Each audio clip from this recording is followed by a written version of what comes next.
بسم الله الرحمن الرحيم سبح اسم ربك الأعلى الذي خلق فسوى والذي قدر فهدى والذي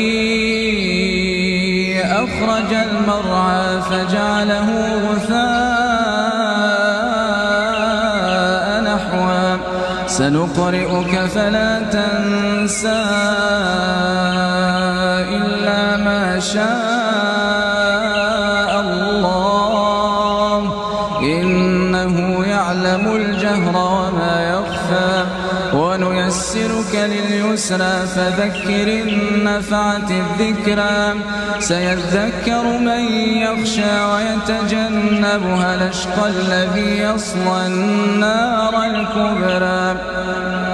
ثم لا يموت فيها ولا يحيا قد أفلح من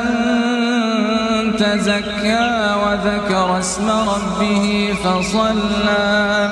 بل تؤثرون الحياة الدنيا والآخرة خير وأبقى إن هذا لفي الصحف الأولى صحف إبراهيم